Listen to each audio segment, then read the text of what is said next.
The story begins with someone shouting that they hate this. At that moment, a blue aura seems to return to the body. The boy opens his eyes, and suddenly rises from the bed. Obviously out of breath, you can already imagine what happened. He's wondering if he hadn't died and why his body feels warm again. Besides that, his hand had no calluses as if it were 10 years ago. That's when he looks around and realizes he's in the university dormitory. Immediately, he grabs the pillow, takes his phone, and sees a girl dancing. He unlocks the bed and notices there are no scars on his face. You already know what happened. Yep, the bastard reincarnated. Right before the apocalypse starts. He remembers what happened when he became the 10th war god of Dragon City. 2 other war gods from the neutral field invited him to party. However, in the middle of the conversation, suddenly, a high-level zombie broke in. In the moment he was fighting the creature, he was struck from behind, and the 2 Dan war gods helped the creature kill him. Then a girl approaches and asks Lindsay if he liked the gift he received from her family. On the ground, he asks why she is there. That's when he found out that demons had made a deal with the Lee family. The girl named Yu Jing was the prettiest in school, and he was always happy to have her by his side. What he didn't know was that she was only with him under orders from the young master of the Lee family. They used him as much as they could, and when he started getting too strong, they finished him off. This was after he helped the Lee family become one of the 3 biggest in Dragon City, but now he's back in the present. With the combat power he had, he could easily have gotten rid of the Lee family. However, he never imagined he'd be betrayed like that. But now he's back at the moment when she was still just his girlfriend. Then he receives a message on his phone. Yeo Jing says she's going to give some lessons to children so she won't be able to celebrate his birthday with him. However, poor Lindsay already knows that at this time, the only lesson she was giving was through the touch of the Lee family. On that date, you received a video gift that was unforgettable. Man, it seems our boy was a major cuckold. He says it's fine, but that first he wants to meet her in the shed behind the school because he misses her. She says she'll go because it's his birthday, but it has to be quick. He knows that the guy she's involved with called Lai Hao seems to want revenge against him because of things his father did long ago. On that day in the past, he had planned a lot of things to celebrate with Yu Jing. However, what he got was a video that humiliated him. But now the rascal is reborn and won't let that tragedy happen again. Outside, everyone was wondering why the sky was red. Obviously, no one suspected the apocalypse was coming. But Lindsay knows that at 7 in the evening is when it would all begin. And the people there don't know that very few of them would survive. He then heads to the school's shed. He angrily opens the door. At the back of the room is Yu Jing, sitting on a chair. She says he has to be quick because she has to teach the kids, but he already pulled the blade from up his sleeve and says not to hurry as he's going to deliver a little gift now. Slowly, he starts getting closer, and she tells him to spit it out because otherwise, she's leaving as she has better things to do. But suddenly, he grabs her by the throat. Now desperate, she calls him a crazy psychopath and tells him to let her go. But he says that on the 16th of March, she spent 53,000 at a modern hotel in Modu. Right after, on the 29th, she spent another 109,000 yuan. Confused, Yu Jing keeps asking what he's talking about. He continues talking about dates and amounts she's been spending. That's where she starts realizing that these hotel names all seem familiar. He then says that on the 13th of April, she spent 409,000 at the Magic Bar. That's when she realizes these were all records of the dates she met with Lai Hao. At that moment, she asks him to wait a moment that she's going to explain everything. He responds that he's very eager for that explanation. He grabs her phone and unlocks it. There's a message from Lai Hao saying she's excited to meet him, and telling her that the fool believed she was going to teach the children. Obviously, that's all Lindsay needed to see. He then suddenly releases her, puts her on the ground, and plays a video. Before the video starts, he says Lin Ziyi is the foolish boyfriend and congratulates him. A second later, the video says exactly the same words, wishing him a happy birthday. In the video, she asks why he believed that a beauty from the school like her would fall in love with a loser orphan like him. Terrified, Yeo Jing starts wanting to know how he already knew the whole message before hearing it. Lin Zi keeps repeating the message. She says that if it weren't for Lai Hao, she never would have gotten involved with trash like him. The poor thing is going crazy. She didn't send that video to anyone, so how does he already know? She then says in the video that if it weren't for him, she never would have gotten involved with Lai Hao. Then she thanks the loser. That's when she realizes everything had been revealed. Lindsay just keeps staring. If the next question is whether she isn't curious about how he knows all of this, she stands still for a second and pushes his arm, telling him to go to hell. However, Lindsay says that's exactly where she belongs. And man, I thought he was going to forgive her. But the boy doesn't go easy at all. The girl turns into a bowling ball and falls to the ground like a piece of trash. With that, our guy lets out a sigh. He falls to the ground, kneeling, emotional, because it took him 10 years to achieve this. He starts laughing, saying he was deceived for 10 years, but he finally did it. She had paid the price for everything she did to him. But obviously, that wasn't enough. Now it's time to kill the damned Lie How who's hiding in the Lee family. And that's when the famous overpowered system shows up in the apocalypse. He looks at his phone and sees it's 6:05. It was supposed to all start at 7. So why was the system already showing up? The system only says it's there to provide a better gaming experience. Some digital circles begin appearing around him. And then the system tells him to request his first ability. Not just an ability, but actually a super hack. What he receives is the absolute item drop. This makes it so that any creature he kills has a 100% chance of dropping an item. Considering that everyone else only has a 1% chance, this was clearly overpowered. While others would have to kill hundreds of zombies for everyone he killed, he gets stronger. It was so good that he even asked the system if he can trust this. The status window activates and it clearly shows his super hack is turned on. At that moment he's already excited about how strong it is. The guy who translated this must think I'm a magician to read this stuff upside down, you bastard. But what matters is that our dear Lin Z is pumped to destroy the Lei family. The only problem is that he's just a lonely orphan, while those guys have a giant family. Not only do they have tons of soldiers, but also some secret techniques. Not to mention he's always wanted to know exactly why the Lee family hated him. The plan before was to gradually get stronger without anyone knowing and only then attack that family. But now, with these hacks, he won't have to wait so long. With that, he leaves the shed and our boy doesn't forgive his wife. No, sir. The kid got his revenge in 2 chapters. Outside, everyone's finding the sunset beautiful, talking about how they need to make a heart and take a nice photo. Our boy laughs, saying they have no idea that soon enough they'll be eating each other and not in a good way. But the rascal is heading to the Love Hotel. He gets there, asks for an hour in a room, 3 bottles of water, and 5 buns. The guy says okay and gives him a price of $40. Hardboy says to send the talented and hardworking number 3. Already in the room,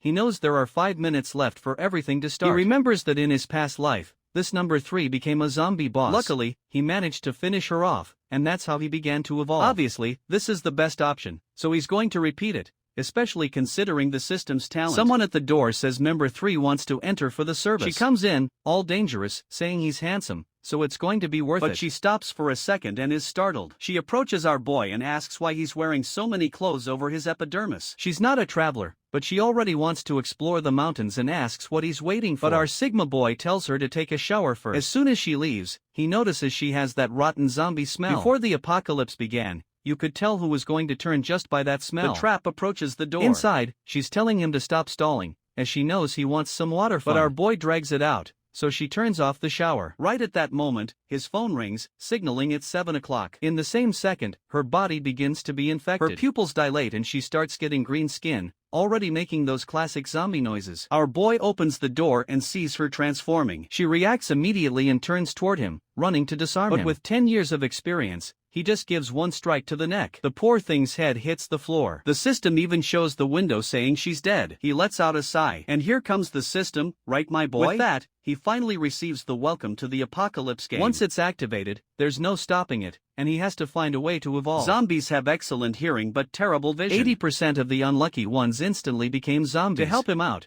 the system offers more tips. Killing creatures would help him level up, which would allow him to gain new abilities, attributes, and talents. Besides that, every creature he killed had a small chance of dropping an item of various ranks. Furthermore, all scientific advances in human weapons were going to be useless, so it was best not to even try using them. Not to mention, it would be impossible to communicate with any kind of human-made device. If you got bitten, you turn into a zombie. Moreover, it was best not to go out at night since the zombies were much stronger. The system says it's given enough tips and that they'll probably only talk again in about 7 days. The last tip the system gives is that for now, the zombies are all pretty weak. So it was good for him to take this chance to evolve a lot. Lastly, the system wishes him good luck and tells him to enjoy the game. A window then pops up for him to enter a name. Our dear Lin Z decides to use the name Jia. It must have something to do with revenge from what the guy said. With that, he is congratulated for killing a zombie and receives 1 experience point and 1 gold coin. Man, wasn't that supposed to be the zone boss? Besides that, he was the first player to kill a zombie and earns the first blood achievement. In his past life, he didn't get any of these global achievements. But in this one, he's already gotten the first. The system announced to everyone that Jia was the first person in the world to kill a zombie and earn that achievement. A blonde girl named Ji Yao is shocked that she hasn't even finished reading the message and people are already killing. And another guy named Gao Ji says it's crazy that someone is faster than him. In this system, you can evolve strength, mind, physique, and agility. He's impressed by the base stats and already knows it must be because of that that achievement. Besides that,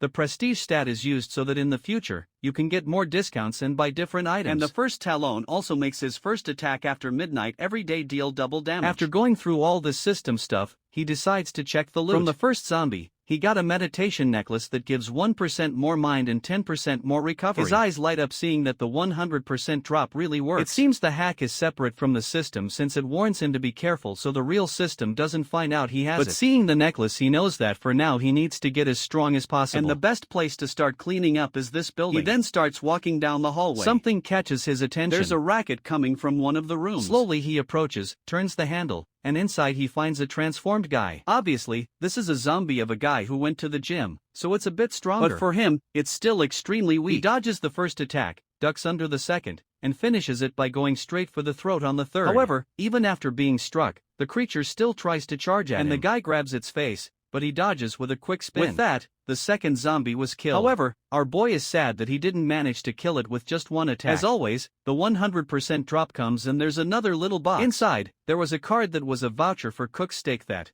when activated, the food appears in front of him. Obviously, it wasn't very rare, but it wasn't bad to have food either. So if he stores it in his inventory, he approaches a suitcase on the floor and takes out a photo of the guy with his daughter. Seeing that the guy had an axe, you could tell he was a mechanic. He checks room 208 and then 207. He doesn't find anything and heads to the door of room 206 and kicks it in. He shouts that it's time to clean up, but he's confused by what he sees. The couple was so eager that even as zombies they continued their fun. Our boy Yum closes the door, saying he forgot the activities of that place. But he opens it again and says it's crazy they're doing that even as zombies. The angry zombie lunges at him. He dodges, saying he wasn't trying to spy. The big guy keeps coming at him. He says he's too arrogant for someone so weak and delivers a blow to the head, hitting him right in the eye. The other one tries to come from behind, but the boy has swag and kills without even looking. 2 more experience points and 2 more gold coins. And best of all, 2 more loot boxes. Now the rascal realizes that this thing really works. In his past life, 100 zombies were equal to a bottle of water. While in this one, nothing is better than having luck on your side. He receives 2 cards that activate an ability that allows him to detect movements within 10 meters. Since he's in a place full of runes, he uses it right away. Then Selma climbs to the 2nd floor, saying that Bastard is making too much noise. Tells him to kneel down or he'll get smacked like a son. But Lindsay easily dodges. And if you think he's going to let that punch go for free, you're very wrong. The chubby guy spins around, telling him to stop dodging and start begging for forgiveness. Our boy says it would have been better if he had turned into a zombie because at least that would have given him some experience. It's a pity, but he had to end it now. What a ruthless guy. He paints the corridor red. Still a psychopath. He says that in the apocalypse, you can't leave loose ends. And the reason for this death was the guy being so weak. He starts going to various rooms, knocking on the doors, asking to be let in. Obviously, no one opens, so he goes to another and says the delivery has arrived. But none of that is working. As he approaches one door, he hears a disgusting sound, and he gets excited, saying there's a zombie in there. He shoulder barges the door open and finds a big guy already transformed inside. He tries to land a hit, but this one is agile and manages to dodge. The zombie tries to claw at him, but he ducks. Taking advantage of being on the ground, he pulls off a capoeira move. With the zombie's arms raised, he slashes its throat. With that, another one is down, and as always, he gets another item. This time, he had earned a liquor. Continued rummaging through the rooms. Eventually, he found one for himself since it wasn't a good idea to go out at night. He took off his jacket and who would have thought, our boy is fully leveled up. The system notified him that he needed 6 more experience points to reach level 3. The problem was that when he looked at his phone, he saw that 8 o'clock was approaching and the zombies would evolve, causing him to miss the chance to level up. Knowing how dangerous it would be to survive the night without that, he rushed out, looking for 6 more zombies. In the shed, he saw a message from girl number 3 that would solve the problem. If there's a number 3 and he's already killed another, that means there's one more. Since zombies had good hearing, there was an easy way to find them, by hammering until they came to him. He then hears a sound in a room at the back. He enters, and inside, the room seemed empty. But then, from one of the vents, he starts hearing a noise, and he says it's crazy that they hid so quickly. On the stairs, there are 2 zombies trying to climb up. However, they have poor control over their bodies and end up falling off. With that, one smashes into the other like 2 idiots. Our boy feels sorry for their hard work, but for him, what mattered was something else. He quickly goes down and finishes off the girl. At that moment, another one comes from behind, but easily he turns and finishes another one. 2 more experience points and now the problem is that his knife is starting to get dull. But look at that golden blow coming in to give him that little item for sure. He receives a horizontal cutting sword from the Tang dynasty, as well as 2 delicious buns. The sword gave him 1 more strength point and even removed 10% of the target's defense. He knows that soon these weapons won't be worth anything, but for now it's great to have something like that. More water is stored in his inventory. 10 minutes remain before the real madness began. With no other choice, he had to take a risk on the street. As soon as he opened the door, he found some poor sap who was about to be sent to the afterlife. The zombies noticed him right away and started running toward the hotel. But at level 1, they were still dumb and bumped into the door. The others came from behind and ended up tripping like fools. In his past life, he spent the first day drinking and hiding out of fear. He only fought the level 2 zombies, which were much smarter. But in this life, he got the perfect chance. In 1 second, with the new katana, he wiped out the entire group. For the start of the game, the quality of that weapon was excellent. With those zombies taken down, he advanced to level 3 and received another attribute point. Then he heard another zombie sound. Another one approached and he realized that this one seemed a bit smarter. Or maybe not that smart because she walked right into the sword. But at least it was worth it, as she dropped a skill book. Then his alarm went off. At 8 o'clock p.m., something had arrived. In the same second, he felt something and immediately stepped back. An explosion occurred at the hotel's entrance. It was another level 1 zombie, but now affected by the power of the night. The system tells him to be smarter with time because now everything had become more dangerous. He knows that this zombie will continue getting stronger for the first minute. And since he knows this, he has to finish it before it follows him into the room. He goes in for a full force strike. But even with the uprated sword, it gets stuck. He puts his other hand on it to try to push it through. But man, the zombie exerts force and pushes it out. Our boy has to retreat immediately. And the worst part is, now he only has his small axe left. He's not crazy enough to get close, so he throws it like a boomerang. Man, it gets lodged right into the damn thing. While the creature is still distracted, he gets closer to grab the katana. He quickly pulls it out and slashes. The creature is already covered in cuts, but still intact. It stares at him and starts running toward him again. A second of silence for the artist who was fired by Chapter 10, because the art style had completely changed. But we're still continuing from the same moment. Our boy steps back and swings again, hitting the neck. Finally, the damn thing falls to the ground. At least these zombies are drawn better than the others. Our boy begins collecting all the items, especially since he can't be seen by anyone else. After 8 o'clock p.m., zombies are at least 50% stronger. He starts piling the bodies at the entrance, afraid that more creatures might approach. Especially since he made a lot of noise, so there's a good chance others will come. He activates some sort of sentry, which will turn red as soon as a creature appears. With that, he can finally relax and decides to take a bath. It's time to open the 4 boxes he had received. A night ring, a bottle of mineral water, and 2 eyes of approval. He can't get used to this life of luxury, considering how much he starved in his past life. Especially the night ring, which increases agility by 1 and reduces his presence by 30%. It was finally time to take a look at what skill he'd get from that book. The system congratulates him and informs him that in this world, anyone can have unlimited skills. But the reason for that is because it's extremely difficult to obtain one of these books. Usually, between levels 10 and 80,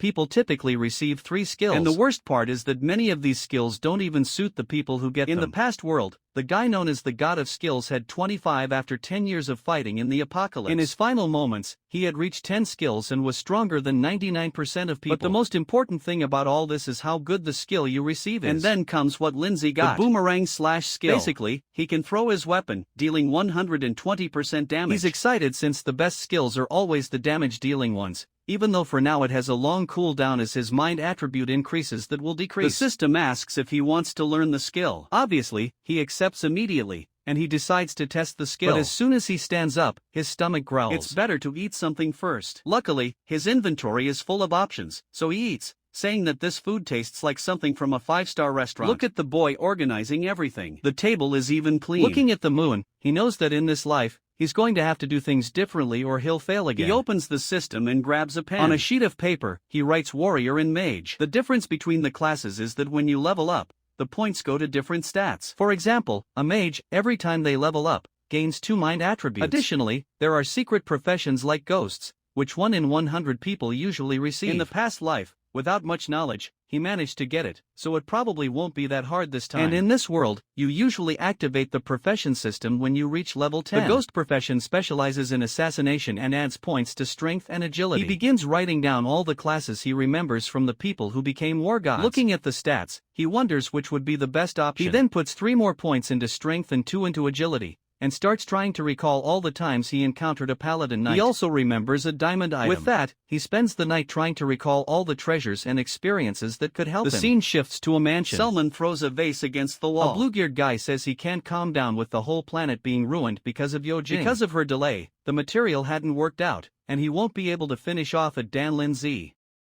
Not to mention to him, his Dan apocalypse is nonsense. The butler asks him to calm down as making so much noise could attract zombies. But Laiha just asks if it wouldn't be better to send that trash Lin Z to meet his father already. The butler knows the boy is trying to eliminate any future competition for the position of family leader. The problem is that with the start of this apocalypse, he needs to control his personality or he'll suffer. Laiha then asks if his father's team of mercenaries isn't coming to find him. Once they arrive in the city of Emadu, they can meet up with those bastards. Later, he's going to find that damn Yojing, even if she's dead, and bring her corpse to make that Dan Lindsay suffer. The butler says all of that would be possible since the mercenaries were trained to obey him. Imagining the scene, he gets all excited. Meanwhile, our boy is coughing. Already prepared, he jumps out of the hotel. Outside, as expected, is full of zombies. But in daylight, they're still much weaker. He draws the katana and uses boomerang slash. This way, he kills several creatures in the city until he finally reaches level 4. For that bunch of level 1 zombies, it was all too easy for him. Not to mention the combination of the skill and that sword was perfect. The only problem is always the high cooldown,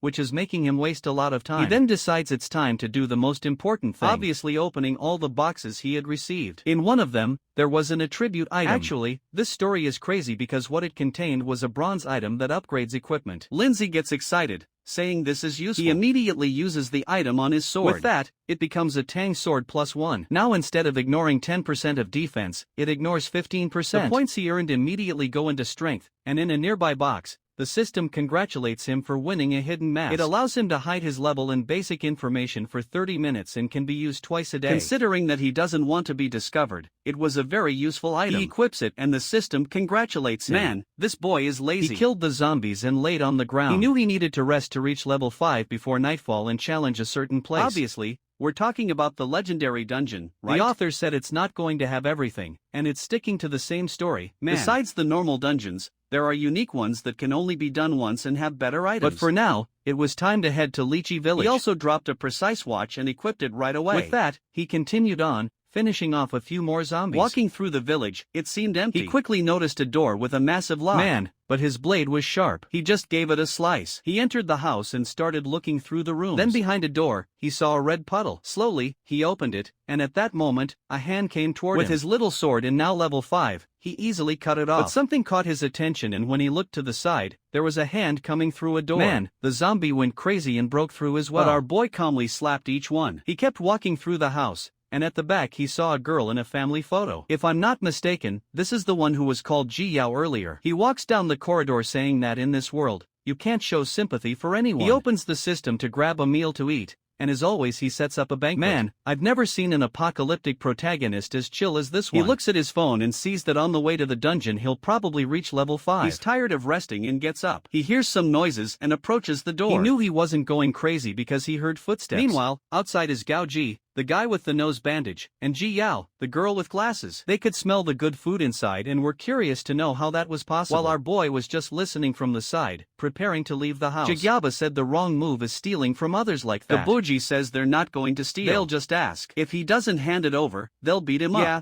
that makes a lot of sense. But our boy is just watching Jihyo from behind, observing all this. And this guy isn't known for letting others walk away alive. Another one of them, Jejia, says the boy is a thief because he broke into their house. Jejia was angry because when her parents and brother became zombies, she locked everything up and ran away. Now she came back starving, but the guy took everything. Excited, she says, fine, they'll have to take a little from him too. Until blood falls on her face. Man, our boy doesn't waste time and whipped the idiot right in the back. What a move. The guy was sent straight to the afterlife. This boy doesn't forgive anyone. Lindsay says he was trying to save energy but couldn't let them attract more zombies to the area. Maddie throws the katana flying and finishes off the girl too, my friend. He even kills another one. Man, even I'm scared of this protagonist. He's not letting anyone live. I introduce everyone's names, thinking they'd last more than 2 chapters. Our boy looks at Jukaji and says that someone who abandoned their sister is a waste of life. He had to finish them off since they were planning to rob him. This guy is seriously unhinged. He walks away saying the government should reward him for his pure actions. And with that, the house was wiped out. The street, as always, was full of zombies. Some were climbing a building. From the window, a woman says she sees a superhero. Another one shows up and tells her to hide so the zombies will stop gathering against them. But you can bet that outside, an expert was passing through everything. The problem was that it wasn't possible to see his name and title as he leveled up. The girl says that's irrelevant. They should shout and ask that guy to save them. My friend, I don't know you, but if I could give you a tip, don't call for this guy. He's more dangerous than anyone. But the husband says that if he's hiding his information, something's off. Suddenly, our boy receives some hearts and a little dance on his phone. And from the top floor, a girl appears, calling out to her big brother, obviously offering help in exchange for being saved. But our boy completely ignores her and continues down the street. For him, those little items on the ground were much more important. The girl starts cursing him, saying she has over 30,000 fans, so he shouldn't be ignoring her. The crazy one says she'll make him pay and grabs a vase. Girl, don't do that. You don't know who you're throwing that at. But there she goes on her way to the next life. Obviously, our boy senses something strange. He steps aside, and the vase crashes to the ground. She turns all sweet, saying she's just upstairs and scared of the zombies, so he needs to save her. She even offers to hold his hand. Girl, I don't think he's very interested in that. He then pulls a piece of meat soaked in zombie virus from his inventory and throws it at her. That thing has the effect of attracting any creature within 100 meters. But the girl isn't happy with that at all and starts cursing, asking if he didn't understand that she wanted to be saved. Until suddenly, she hears a noise behind her. There was a horde of zombies attracted by the meat. And with that, another victim of our boy. The crazy girl was even live streaming on TikTok in the middle of the apocalypse. Soon we're going to need a new protagonist to take down this one. A horde of zombies then started throwing themselves off the building heading in his direction. The creatures fell to the ground all twisted, but he kept walking calmly. He then made his way to the Manhwa gymnasium. That was the place he had been looking for. And in 2 hours, when night falls, it would be the perfect time to enter. He knew that besides that, there was a wild silver-ranked chest in that place. The system displayed a warning saying that when you see that sign, it means there's some special system happening. Wild chests were a type of treasure that could appear anywhere, and anyone could open them. On the other hand, a boss chest contained much rarer items, but at the same time, it was much harder to obtain. As soon as he entered the gym, he received his first mission, to defeat 100 zombies on his own. The problem was that in that place, there were only level 2 zombies, and killing 100 of them wasn't an easy task. The initial plan was to sneak around grabbing each of the chests, but now that he got the mission, he'd have to do it. However, being lazy, he asked the system what would happen if he just ignored this objective. The system said that if he declined the mission, he'd receive 100 gold coins as compensation, but obviously the reward for completing it would be much better. He then went to a room and broke the lock. Inside, he found the basketball zombie, and it was time to start the 100 kills. As always, a step forward and a stab to the face. But man, the thing tanked the stab. He had to deliver another one to the mouth. At least that bastard finally dropped the basketball. Our boy finds it ironic that the guy must have turned into a zombie while playing basketball and continued with the ball in his hand. And as always, the 100% drop box came. He gave the body a little kick and went to grab a super flashbang. Obviously, it's just a flashbang, but super. Not much mystery there. But he got excited since for invading other people's houses, it's the perfect item. He also found the key to the gym center. That was good because he wouldn't have to destroy the door and could enter quietly without attracting everyone. With that, he calmly moved in. He observed the area which was full of zombies. In the darkness, the creatures were all slow and blind. Williams ran to the ping pong table and hid underneath. From there, he started counting and discovered there were 17 zombies just in that room. It was a dangerous chance, but it also meant 17 item boxes. If he could be silent, no other zombie would come in. He only needed 4 more to reach level 5 and then everything would become easier. One was walking right by and he decided that would be the first. He gave a whip to the back of its neck. The first one fell to the ground, and with a noise, all the others were alerted. They immediately turned toward Linja. Now the horde was rushing toward the boy, but the rascal was under the ping pong table. Chilling. They came closer and he whipped 3 of them in the legs. The boy jumped out from under the ping pong table with a maneuver. Not sure why he did all that swag, but he landed right behind them. He dashed forward and finished another one. With that, he completed 4 zombies and advanced to level 5. Now he needed 100 experience points to level up. Knowing he was in a tight space, he'd need more agility. He placed the point and climbed onto the table. With that, all the zombies started heading toward him. But since they were dumb, they got stuck at the edge, and it was easy for him to whip them in the face. Meanwhile, someone was watching from behind the door. A guy in a red shirt and bandana said he was an unlucky guy. Man, I agree with you, and if I could give you a tip, it would be to run away from here. The biggest danger has arrived. But the crazy guy was excited, thinking that a person who kills so many zombies must have a lot of resources. His plan was to wait for our boy to die so he could take everything. But that wasn't happening. The number of zombies was decreasing and the blonde guy realized he'd have to help our boy die. He'd do the great favor of bringing more zombies to help send him to the afterlife. At that moment, another one entered the room. Lindsay was thinking he made too much noise, and now someone was banging on the door where the blonde guy was hiding. Seeing the door damaged, he knew it wouldn't last much longer. He needed to eliminate the zombies in front of him and quickly retreat. But at that moment, 3 of them jumped at him. The Parker King pulled off another stylish move and spun away. The problem was that more and more zombies were arriving. Man, he made a shish kebab with 3 of them. He ran to rest under the table and saw that nearby he had picked up a single-use potion that would restore 20% of his energy and an additional 5% per minute for 5 minutes. For him, who was tired, was perfect. As soon as he got up, he threw the sword, finishing off another one. This time, he saw a strange black box and quickly ran to grab it. Inside, there was a bracelet that allowed him to summon a spike skill once a day. He knew skill equipment was rare and equipped it immediately. At that moment, the door finally collapsed and a horde of zombies began approaching. But for him, who had just gotten that item, it was the perfect moment. A bunch of zombies was coming his way. He jumped onto the table and waited for them to get closer. Then he leaped over them all and activated the bracelet. From the ground, a ton of giant spikes suddenly emerged. And he said that now the game had really begun. Several spikes kept shooting out of the ground, taking down the zombies. That ability was as powerful as a level 20 mage's. More zombies came from behind, but the spikes easily finished them off. It looked like that thing was going to keep killing, and he didn't need to do anything. He received a bunch of items and experience and the ability when to cool down. The system explained it would take 24 hours to use it again, but he could also use mental energy to strengthen it. And as always, it was the best time of day to collect all the boxes. He found a Fortnite bazooka that allowed him to throw any object 30 meters away, as well as boots that increased movement speed by 20% for 10 seconds. The number of attributes he had was greater than someone who had already unlocked a class. This meant that at this rate, he had at least double the status points of most people. Another wave of zombies started approaching. He loaded that piece of meat soaked in zombie virus into the bazooka, fired it, and it drew all the creatures' attention. They moved to the corner of the room, and he activated the boots ability, easily leaving the fools behind. Sometime later, he was sitting on the stairs, exhausted. There was only 1 hour left until 8 p.m., and he knew how dangerous this place would become. First, this lazy madman needed to find a place to rest. He kept walking down the corridors using the master key he had received, but before opening a door, he wondered why it was locked from the inside. He knew this was the gym's infirmary, and considering the time had closed, it shouldn't have been locked. He opened it, hoping he wouldn't find another idiot who wanted to kill him. Slowly, he entered the room. And immediately, there was a sword at his neck with someone asking why he had the key to that place. But our boy just grabbed the arm and squeezed the wrist. With that, the blonde guy dropped the knife and our boy said he messed with the wrong person. I stepped back and he twisted the guy's arm. I thought he'd finish him off right then, but instead he stuffed a cloth into his mouth. He opened his inventory, grabbed a curtain, covered the window, and told them to turn on the lights. Out of nowhere, and Merce appeared, saying that turning on the lights would attract a lot of zombies. He didn't give her a choice, and another person in the back of the room ended up turning them on. If I had to bet, only the girl in the tights would survive. The blonde guy recognized our boy as the person who had been killing a bunch of zombies and he had wanted to steal the loot. And Lindsay told him to stop looking at him arrogantly when he was so weak. Come closer, my blonde friend. I think you're headed for your next life. Our boy said he doesn't like people who hold grudges and slashed the guy's neck. The people in the infirmary were all terrified and somehow the girl had lost her tights out of nowhere. Our boy then pulled a knife from the guy's sleeve, said that this guy had been preparing to kill him, and told him not to worry, he's a good person. Of course, everyone agreed, saying, yes, he's definitely a great person. But in truth,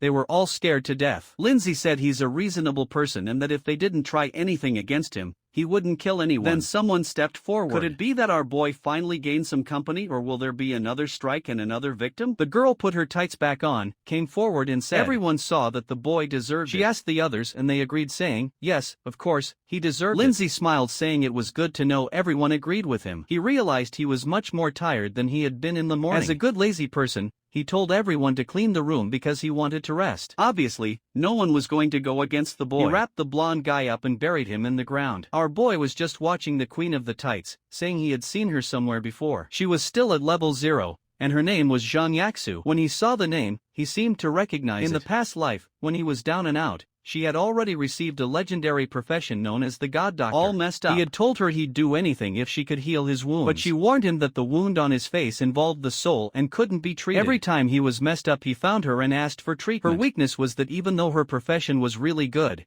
it made her nothing more than a tool for others. She remembers that in the future she ended up becoming a very different person than she is now. Maybe it was fate that brought them together again. Suddenly, they heard a sound coming from the air outside the door. Everyone armed themselves, watching to see what would appear, while Lindsay was calmly looking at his watch. Then he pulled out 3 cards and placed a feast on the table. Man, he started eating. Obviously, everyone in that room had been starving for a day and was drooling. Yexo swallowed hard, asked where he got that food, and if they could have a little. Our boy smiled, saying it looked like she had fallen into his trap. He said that to get a little of that, she'd have to help him. Everyone was still excited, but the queen in the tights said to just tell her what he wanted. While she was already afraid, he asked for exactly what you're thinking. He showed her a paper and said he wanted all the medicines listed there. Slightly excited, she asks if he really just wants that. He says yes, unless she's looking to offer something more. She says obviously not, and she's going to collect everything now. The two guys are mechanics, and he quickly gives them a list of things he wants them to produce by 6 a.m. tomorrow. He hands over the items they'll need and tells them that what they'll receive in food will depend on what they produce. Obviously, he needed to be cautious, so he activates the watchful eye. The guy's inventory was packed with items. He still had 22 days worth of experience to reach level 6. He had 24 hours left to complete the mission, so he decided to rest a little. With that, Might fell. The next day, he calmly woke up. The others obviously hadn't slept at all, spending the entire night producing what he had asked for. Artmoy praised everyone, saying they had done a great job. The doctor patted the nurse on the shoulder who looked almost dead from exhaustion. He'd hand a card to each of them,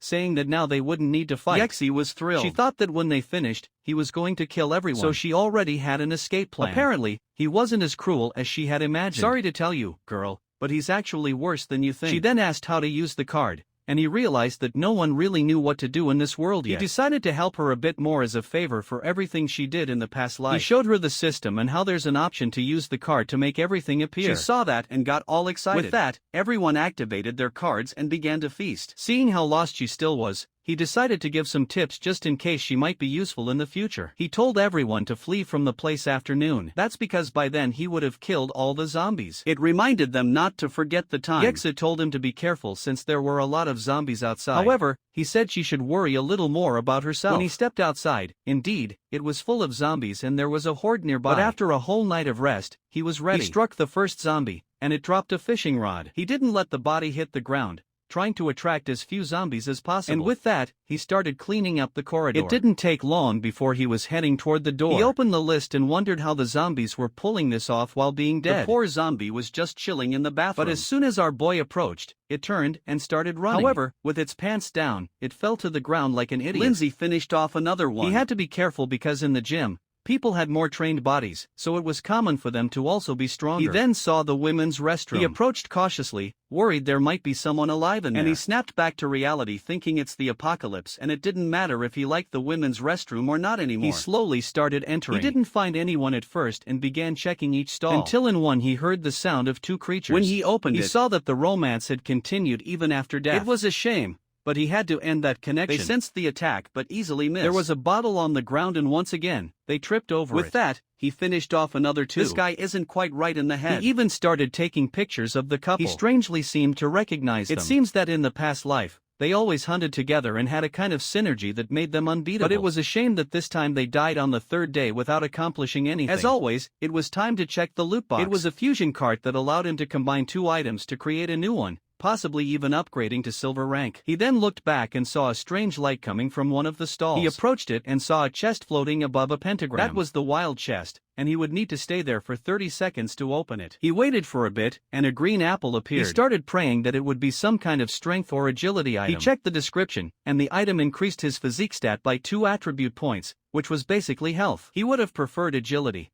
but at least it wasn't that bad. He washed the apple and ate it right away, excited that in this life he's eating much better than in the past. He left the restroom thinking that this place was giving him a lot of good stuff. Outside, he encountered another crowd. Man, this time he really saw the whole crowd. He moved to a corner to avoid attracting all the zombies at once. As soon as 2 of them approached, he whipped them in the neck. 2 more came and they went down too. Man, this kid is making it rain with these creatures. He's spending all the resources he gets on strength. Inside a box, he found a lion bracelet. It gave a 10% chance to intimidate a person for 1 second, causing their movements to freeze. The system then showed all the equipment slots and explained what could go into each one. He immediately equipped the lion bracelet. Slowly, he resumed walking through the gym, casually sipping a juice. That's when he opened a room full of zombies or maybe dead doctors on Mount Shore. He comes to the conclusion that based on the injuries and the way the disaster was caused, it could only have been a zombie boss. A type of creature much stronger than others of the same level, and one that usually feeds on humans. In the absence of humans, it even feeds on other zombies. The stronger the creature, the easier it is for it to become a zombie. That's why I have a trillion mosquitoes. Only one turns into a zombie. And usually, mutated animals also hunt zombies. Then he notices something. Based on the numerous cuts on the body,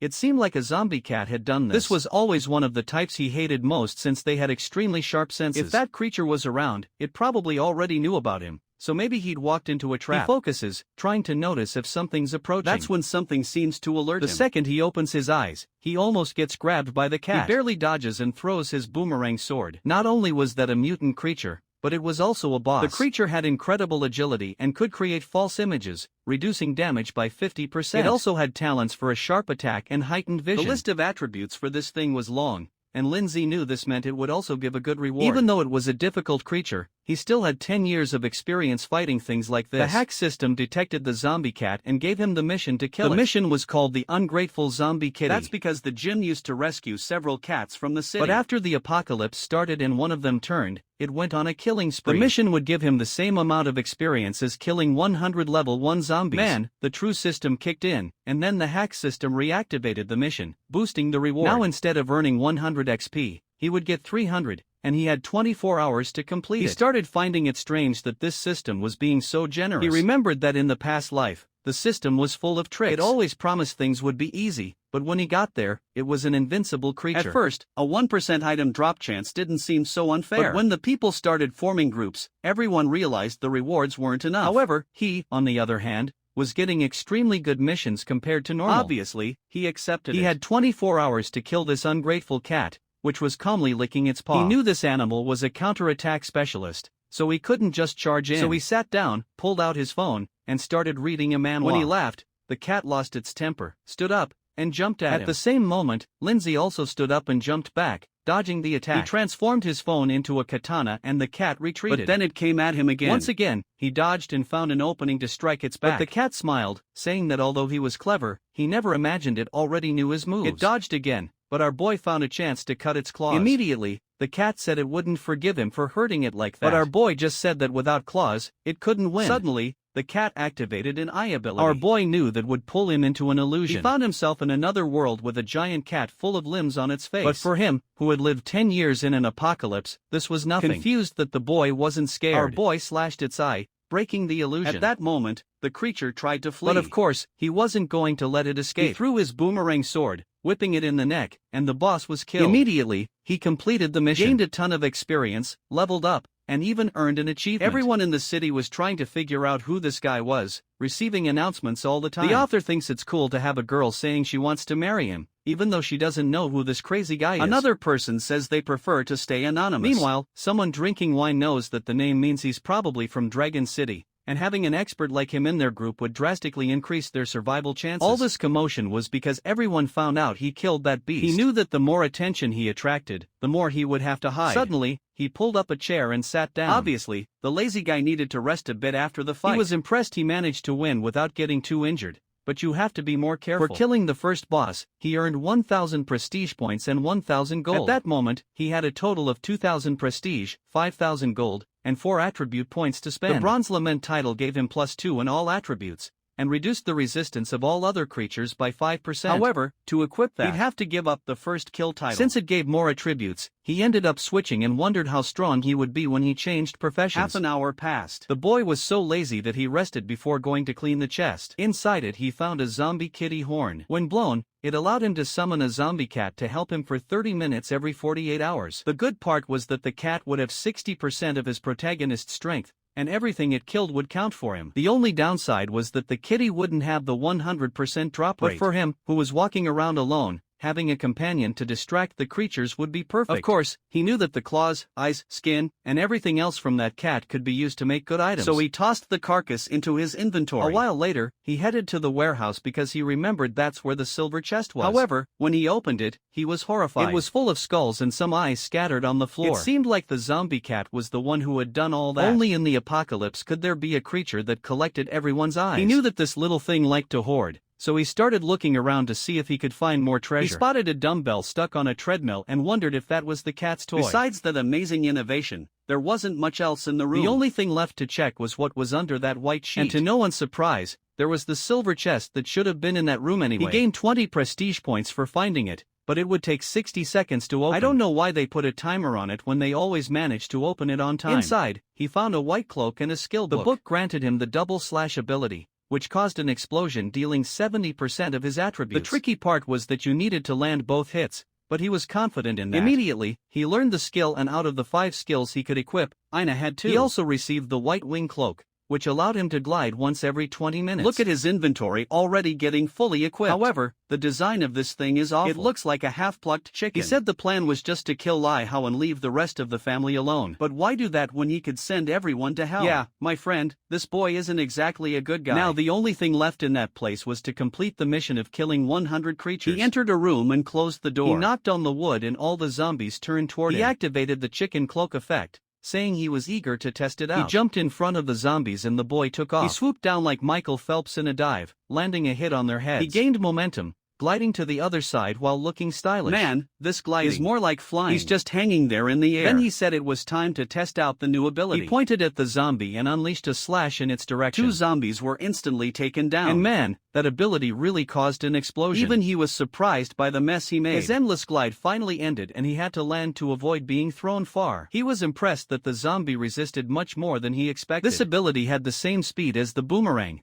but it was way more destructive. Now that he finished his experiments, it was time to start taking things seriously. We saw a bunch of minifications of him receiving gold. He kept clearing the entire gym, farming the whole place. In no time, there were piles of zombie corpses. But he started to realize his luck was running out, as the poor guy was only receiving resources. He was so lazy that he decided to pick up the boxes after everything was done. Even to receive the system's rewards, he sat down in a chair. He was going to receive a hack and new equipment. He asked for the equipment first to save the best for last. The system started announcing that a bronze-ranked item was being created. What he got was a blood absorption ring, which turned 5% of the damage he dealt into life restored to him. He quickly realized that now, against low-level creatures, he'd be practically immortal. Man, pretty soon this boy's going to be an e-boy with all the rings he's equipping. Funny thing though is you can't see any rings on his fingers, he's just wearing that ridiculous chicken cloak. He then told the system it was time to get the hack, and he wanted to see something good. Of course, it would be the famous hook, but we'll only find out in the next chapter. He was shocked to see the perfect hack for him. There was basically an auto-collect hack that picked up everything the creatures dropped. He already knew that from now on, all he had to do was kill, and everything would come to him. For a lazy psychopath, this was perfect. He was worried that people would see him killing creatures and notice that he always collected a bunch of boxes. That's when he asked the system what the deal was with his hack being at level 1. The system explained that if he got the same talent in the future, the level would increase. However, he was more excited to get something different next time. He looked at the pile of dead zombies and decided to do a test. As he walked among the bodies, all the cards automatically went to him. And the hack was so good, they even organized his inventory for him. Now it was perfect for anyone with ADHD. All mice and tidies side by side. That's when he realized he'd been in this place for too long. He needed to head to the Li family's village and start his revenge. The scene shifted to the Lai mansion. Lai Ho was lounging on the couch, happy as can be, while everyone else was suffering in the apocalypse. But suddenly, he glanced at the clock. He got up and slapped the first person he saw, demanding to know where those 2 idiots had gone and why they hadn't arrived yet. The butler explained that the 2 guards being sent to him had encountered a horde of creatures at the university and would be delayed. Lai Ho was furious with those damn zombies for ruining all of his plans, even more considering that he killed one of those zombies and didn't get any experience. What he did was ask the bodyguards to leave some zombies almost dead,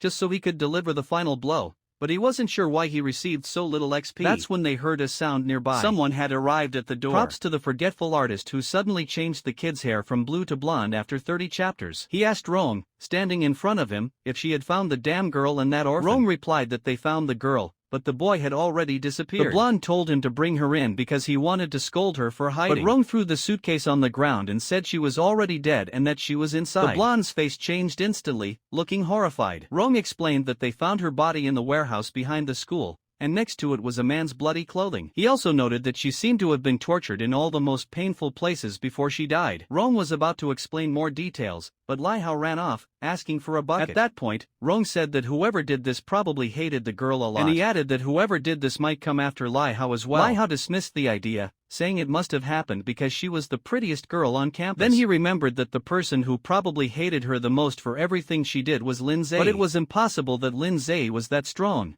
being an orphan without anyone's support. They still hadn't revealed the big surprise, so there was no way Lin Zhe could know she had been betraying Rong him. Asked if this Lin Zhe was the son of Lin Jin. Lai Ho said yes, and Rong replied that whether strong or not, Lin Zhe had someone extremely skilled helping him. Maybe the 100 bodyguards they brought wouldn't be enough. Lai Ho asked how that was possible if Rong was one of the top 10 strongest in Dragon City. He ordered Rong to either go back to training or bring more bodyguards, do whatever it took to make sure he didn't die. Rong reassured him not to worry, that he would risk his life to protect him. Rong said he's willing to die for this kid. Clearly, he's not too fond of living. Meanwhile, in the forest, zombies were falling one after another. Our boy had already reached level 8. He was impressed by how quickly he was leveling up without even entering a dungeon. And now he was standing face to face with Lai Hao's mansion, eager to settle the score with the bastard. At the mansion, troops were patrolling everywhere. Our boy was expertly hidden up in a tree. He climbed down, crossed the lawn, and pressed a secret lever. With that, a passage that few knew about opened up. Even with so many guards in this place, they didn't stand a chance against someone who knew everything. As he got closer to the house, he observed in hiding. He quickly recognized the group as part of the mercenary guild. In his past life, this was the group Lai Hao trusted most and the one he hated the most. It's a shame that he had been watching this family for a long time. So far, the troops seemed well organized and he hadn't found many weaknesses. But then something caught his attention. He recognized that man as the infamous Rong Zhang. In his past life, this guy became a war god and was always the leader of the mercenaries. Eventually, Lai Hao ordered this guy to hunt him down. Many times, he found himself surrounded. Rong was definitely one of the worst enemies he faced. However, he had escaped Rong so many times that the guy even earned the title of the disgrace. It was probably fate that they met again like this. At that moment, Rong sensed something. He turned around, and our boy barely managed to hide. It was dangerous, but it would be perfect if someone so crucial to this family died early on. He put on the mask that hid his presence, and at that very moment, the guards passed right by him. I knew the thing helped hide his presence, but damn, that guy was standing right there, and nobody saw him. Our boy was anxious not to miss this opportunity, but Ron remained alert, wondering why he had this feeling that someone was watching him. He told the others to increase security around the place, thinking he needed to kill whoever was nearby. Time passed, and it was already midnight. On the sofa in the living room, Lai Ho said it was ridiculous to think someone was out there. He was sure there were only zombies outside, but Rong said it was better to be cautious because he was certain they were being targeted. Lai Hao threw his watch on the floor, calling the guy a bastard for taking so long to come and kill him, making him lose sleep. One of the servants said that if he was so bored, they could find something for him to do. The excited one said she had an idea and asked Rong if he hadn't captured a zombie today. Rong confirmed that he had, bringing it in for analysis, thinking it might be useful in developing new weapons to fight zombies. Lai Ho said there were plenty of zombies outside and he wanted to play with this one. Ron knew it would be dangerous, but figured it might be a good way to calm the boy down a bit. Lai Ho said he wasn't going to take any risks in this game, and besides, there were plenty of people in the village. Ron looked at the man next to him and told him to bring the zombie they had captured. A while later, a muscular zombie was brought in restrained by chains, with several men struggling to hold it down. Clearly, this creature wasn't at a normal level. Lai Hao, however, didn't hesitate and ordered them to bring the large cage. Inside were 6 girls, all staring at each other,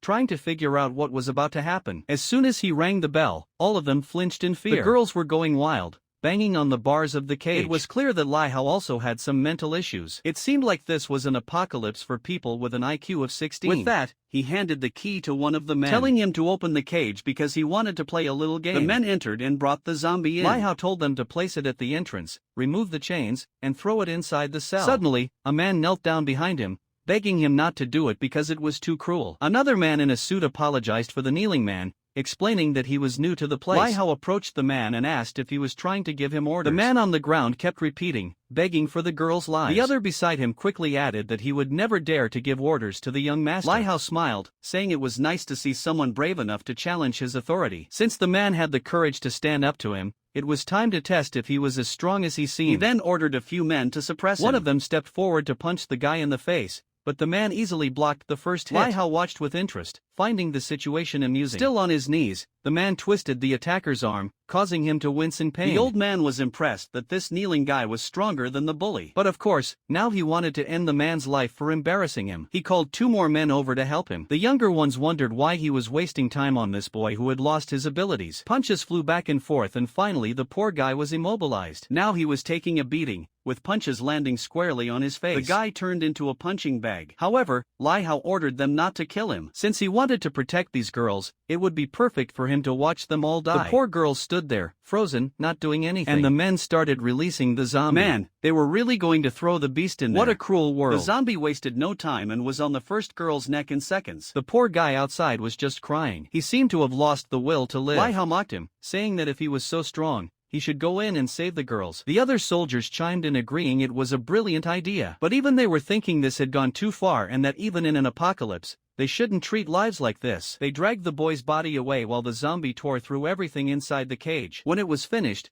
they threw the boy inside. At that moment, the zombie turned toward him, rushing in his direction. The boy stopped and apologized to his mother, saying that today he wouldn't be able to protect her or himself. But then, out of nowhere, he got motivated, saying he wasn't going to die because she was waiting for him at home. The boy stood up and landed a punch on the zombie's jaw. He grabbed it in a bear hug and dragged the zombie across the cage. He slammed its back against the bars, but it wasn't going to be that easy. The zombie countered with a crushing hold. Meanwhile, Lai-ho was watching, commenting that this was the best entertainment he'd seen. Even though the boy was beaten, he got up and delivered another blow to the zombie's face. After a lot of fighting, he dropped to his knees. The zombie was beside him, but his body had no strength left. He apologized, saying he should have listened to her. Meanwhile, Rong observed, commenting that it was a shame the boy had died. 1 second, the guards pitied him. The next, they complained he had died too quickly. But if he died quickly, he was about to come back. At that moment, he woke up as a zombie. Outside, Lindsay saw that his chance had finally come. As soon as he spotted someone who looked like him, he finished him off. He put on the clothes and headed for the door. People asked why Joe was there. He simply said he saw someone sleeping and came to remind him to get back to work. 2 men approached from behind. One of them commented that they had been patrolling for over a day without sleep,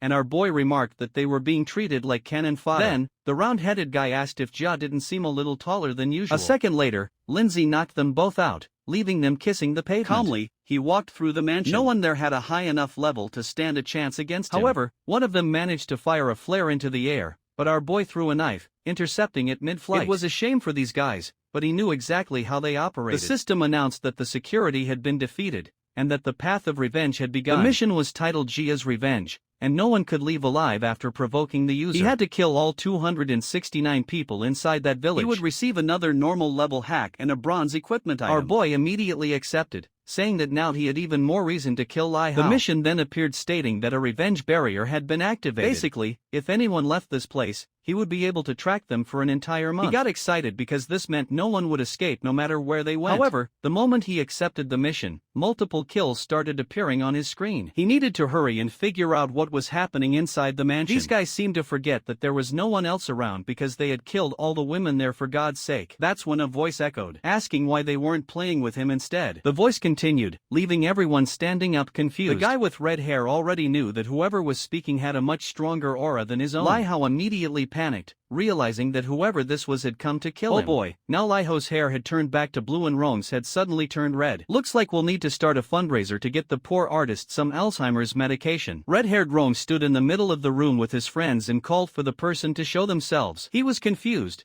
wanting to know who this person was that had been killing everyone so easily. The voice said that he was human but was going to become the reaper of all the souls in that room. The men were terrified, but Rong told them to calm down. They split up, each watching a different position. That's when the legendary flashbang dropped in the middle of the room. It exploded and no one could see anything. Meanwhile, our boy calmly walked in, hands in his pockets like it was a runway. As soon as he entered, he activated his spike attack. Half the army started getting impaled. The boomerang slash took out 2 more. Rong had no idea who was standing in front of them. When you looked to the side, there was another grenade. An explosion followed and our boy walked on unfazed. With the smoke cleared, Rong still hadn't figured out what was happening, but all his allies were already gone. One of the men said it must be some kind of witch because he saw a spinning sword killing everyone. Rong asked how many people were still in the area and the man said at least 66 brothers with a few others injured. Meanwhile, Lai Ho was furious, telling Rong to hurry up and get revenge by killing the person who ruined his plans. Ram ordered them to start hunting this guy because he was sure there was no way he could kill nearly 100 people on his own. He then turned to the servant and told him to take the master to the hideout. The servant knew, however, that this person was probably watching everything. Our boy was slowly killing everyone, enjoying watching their despair. As he expected, the men were trying to form a group to escape. He opened the system and checked,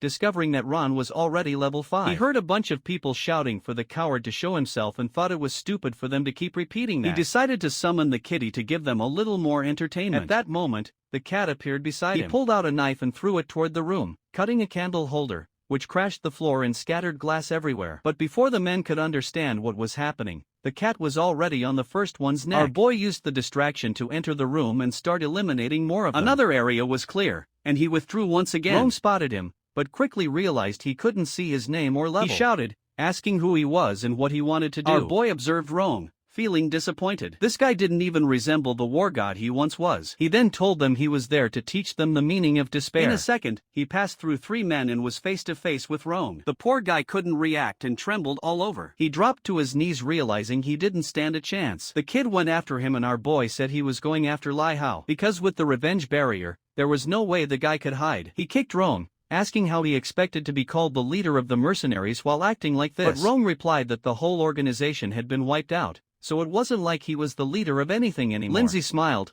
seeing that Rong had realized he had lost everything he had worked so hard for over the past years. Rong then asked him to at least tell him who he was so he wouldn't die with that regret. Our boy said he didn't expect something so good to happen, and slowly approached him. Then he whipped his neck, taking him down. Rong hit the floor and our boy stepped on his head, saying he remembered the day Rong did the same to him and called him an ant. He stomped on him several times, saying that Rong had taught him never to talk too much in front of an enemy and to always finish them off. It was much better watching him die full of regrets. Now that Rong was dead, the Li family had been drastically weakened. But it seemed our boy had gotten drunk on revenge, stumbling into things left and right. With that, he left the mansion, leaving a pile of people ready for the next life. Elsewhere, a desperate Lai Hollow said it was impossible that this guy would follow him there. The butler told him not to worry, assuring him that Rong would handle the situation. But then suddenly, the door dented in the shape of a body. At that moment, Lai Ho knows that the person he suspects our protagonist sent to kill him has arrived. The butler tells him to calm down, that he sent the rest of the people to the secret base, so no one will imagine they are there. Lai Ho is furious, wondering how that Dan orphan found such a strong assassin. The butler asks if it could be a secret card that his father, Lin Jian, had left behind. However, Lai Ho insists that it's impossible. After they killed his father, they left nothing for that boy. If it weren't for the boss's insistence, they wouldn't even have left a descendant. Our boy drives the man away from the metal door and announces for everyone to hear that he now understands everything. Inside, Lai Hao asks why he's hearing Lindsay's voice, and our boy says that, apparently, he's been a target since birth. There were still many things he didn't know. From inside, Lai Hao yells that he should have killed that brat when he had the chance. However, our boy wants to know who Lin Jian was and why they want to wipe out the entire Lin family. Lai Hao laughs, saying it seems that the orphan really knows nothing about his father. Then Lai Hao confesses that his father was about to get promoted when Lin Jian, our boy's father, reported him. This ruined all the Li family's plans in business, which is why they made sure the entire Lin family was killed. At that point, Lai Hao says it's time for our boy to answer and asks where he found this professional assassin. But our boy replies that it's useless for him to know, as the entire Li family will disappear. Lai Hao laughs, telling him to keep dreaming, until our boy kicks the doorknob. With that, the door opens, revealing the little kitten next to him. Man, the poor butler comes rushing to punch him. Even lazily, our boy dodges. The kitten leaps in his direction, and what do you know, bam! The butler punches the little guy. The 30 minutes of the kitten were up, and he begins to disintegrate. At that moment, our boy moves to his face, removes his mask, and says Lindsay has arrived. The old man is startled, asking if he was the assassin behind all of this. And at that moment, Lai Hao realizes he messed up. The butler says it's impossible that a kid like him could have killed someone as trained as Rong. Our boy warns the butler that the Li family's martial arts have become irrelevant in the apocalypse. Lai Hao keeps protesting, saying it's impossible for him to have gotten this strong alone. Our boy tells him that now he's going to find out if he's strong enough to take them both down. Then he lunges at the butler. He brings both arms together and blocks the punch. Man, he's still holding up. What a guy. Our boy is impressed, saying that not even Rome could have withstood a punch like that. That's when the old man decides to show his true form. He destroys all his clothes, becoming ridiculously muscular. Our boy draws his sword and slashes at him. The butler calls him despicable for fighting dirty, but he simply responds that in an apocalypse, anything goes. In that moment, he spins the sword and activates a double slash. The butler dodges it, but it's a boomerang, and it's coming back from behind. With that, the butler takes the first hit on his arm. The old man says he can't believe that after 50 years of training, he's going to lose this easily. That's when our boy's explosive combo activates on the butler's arm. At the same time, Lindsay moves in closer. And then bam! He stamps the butler's chin, saying he needs to make sure he's dead. It's a shame that he was so strong, but he couldn't adapt to the apocalypse. This shows that it's necessary to be smart and always stay alert to the situation and its changes. That's when he sees that Lai Hao has fainted on the floor. He thinks Lai Hao is useless and approaches him with his sword. He gives him a little poke to see if the boy wakes up. Of course, in an instant, he jumps up screaming. Our boy asks if he's going to stop pretending to be dead. Manny gives him a sequence that's not exactly kind. Lai Hao starts screaming for help, saying his father won't let this slide. But our boy just keeps spinning the sword. Lai Hao begins to beg him to finish it off quickly. Lindsay tells him not to worry, You won't forget to do that. He then pulls out a blunt knife that can't cut properly and gives the first strike to Lai Ho's thighs. Armoy apologizes, saying that unfortunately this apocalypse is full of bad weapons. But sooner or later he would get it right, he promised. And then he strikes again. Our boy says it's a shame Lai Ho will never feel even 1% of what he suffered for 10 years. Confused, Lai Ho asks what he means by 10 years. Considering he only started messing with our boy 3 years ago and thinking about ending him. Our boy tells him to stop with the stories because it's time for some fun. He gives him a lash here, then another one there. For each strike, he gives a reason or a feeling he had experienced over the past 10 years. One on the chest for killing the family he never even got to know. Then he says he's tired of giving reasons and from now on it's just because it makes him happy. He goes into his inventory and pulls out a very peculiar item and it's unclear what he plans to do with it. Lai Ho asks what he's planning. Our boy says that it was Lai Ho himself who came up with this method. Shocked, Lai Ho says he's thought of something like that but never told anyone. Lindsay keeps making him suffer for a long time. A few hours pass and Lai Ho is completely messed up. Our boy says he can't die that easily, that it's not even 1% of what he used to do to others. However, looking at the situation, our boy no longer has any interest in killing someone so weak. Still, he gives him a few pokes to see if he's pretending. Until Lai Ho's body collapses and he says that now he's finally reached his limit. Our boy walks away and activates the double explosion slash. The kid even had to leave the room to grab an umbrella. Outside, the full moon is high in the sky, and our boy says the Lee family's life wasn't so bad after all. At that moment, the system alerts him that he's activated the vengeful heart talent. Saying it was easy, he says, was the hardest thing so far, you bastard. The system explains that skills are learned through books, but talents can only be activated when a person goes through certain experiences. The vengeful heart talent makes him stronger and the more he hits the person he's facing, the stronger he becomes. Our boy is impressed, noting that it increases his strength by 20%. And it's only a level 1 talent, so maybe it can grow even more. For eliminating the entire Lee family, he'll receive a new hack and a bronze-level piece of equipment. He opens the chest, curious to see what he gets. And in the cutest way, he receives a magical girl's wand. The problem is that it's an item exclusive to the magic class, so you already know that soon some girl will show up for our boy to help. He says it's useless to him, so for now, he just stores it in his inventory and will try to sell it later. Looking at his list, this auto-loot hack proves to be very useful. The truth is that in the apocalypse, when you kill someone, their inventory disappears and you can only steal what's equipped. That's why in the future, it was better to enslave people rather than kill them, since you could collect far more items over time. One of the items he stole in all this chaos was a purification necklace. It adds one more stat and can remove a negative status every 12 hours. It's weaker than the meditation one, but it will be more crucial in a fight, so he decides to equip it. Now it's time for what really matters. He tells the system to reveal the new hack he'll receive. Man, even a loading bar appears. The ability he receives is absolute enslavement. It allows him to turn a zombie into a slave that will do anything to protect his life. In the 10 years of his previous life, Lindsay doesn't even remember seeing anyone with such power. He pinches his own face, saying he really must be dreaming. Moreover, it seems like he gets an idea upon realizing the zombie can be completely loyal. That means he won't have to do so much dirty work anymore. He was looking forward to living a solitary life, but since he can have someone nearby who will obey everything and die for him, there's no reason to refuse. Not to mention it's hard to imagine how strong this talent would become if it levels up. The system explains that the more zombies he enslaves, the more he can control. Our boy already imagines himself with an army invading the city. However, he knows this isn't realistic for now. The best idea is to find one of the zombies that will become a zombie king in the future, as those have potential. The problem is not knowing they'll have the same opportunity by becoming his slave. But for now, it's time to check out the Lee family vault because he knows the Lee family is famous for its treasures. The problem is that when he enters, it's full of millionaire things that have no value in this world anymore. Strangely, he decides to spend the money on the paintings because he knows they'll be of some use. After taking what he thinks is useful and destroying the rest, he leaves, singing. It was nighttime and the zombies would be more dangerous, so there was no reason not to spend some time in the luxurious villa. However, what he doesn't know is that in the room he's entering, there's a zombie standing in the middle. What's strange is that in theory, he killed all the people in that village, but then he finds that poor zombie that died in total suffering. The zombie's attributes were enhanced because it was Mike time,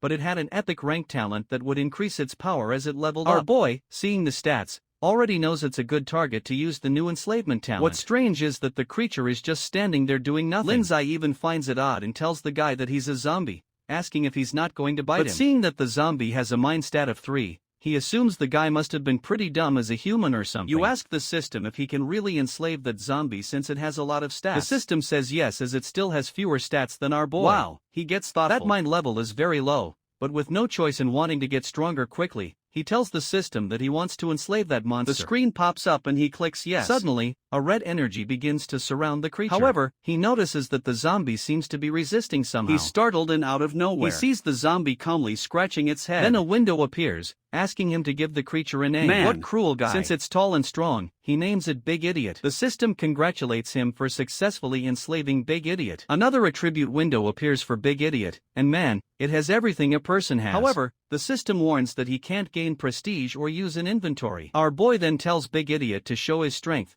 since he imagines that the cage can't hold him. At that moment, Big Eddie grabs the iron bars and begins to create an opening. In a second, he's outside and man, running toward Lin Zhou. But out of nowhere, he stops, and apparently, he was just playing around, leaving our boy looking like a fool. Instantly, our boy starts equipping some leftover items. What's strange is that now the system message says that the zombie no longer has might attributes. Our boy says it's to be expected since the creature was already too strong. He then tells Big Idiot that he's going to sleep and orders him to watch the door. Another peaceful night for the lazy one passes and he wakes up in his room. Upon opening the door, Big Idiot is standing there, just watching. Our boy congratulates him, saying he did a great job, but then asks if he wasn't down there eating the bodies. The creature says no and our boy realizes it's quite different. With that, he heads to another room and pulls out the usual feast. He starts eating, but then something falls on his back. When he looks, it's Big Idiot drooling, wanting to eat. Our boy has infinite food, so he tells him to eat a bit too. In his past life, he doesn't remember zombies liking to eat human food, but he had no choice. So he summoned another feast and told him to sit down. He was starting to worry about storing so many food cards,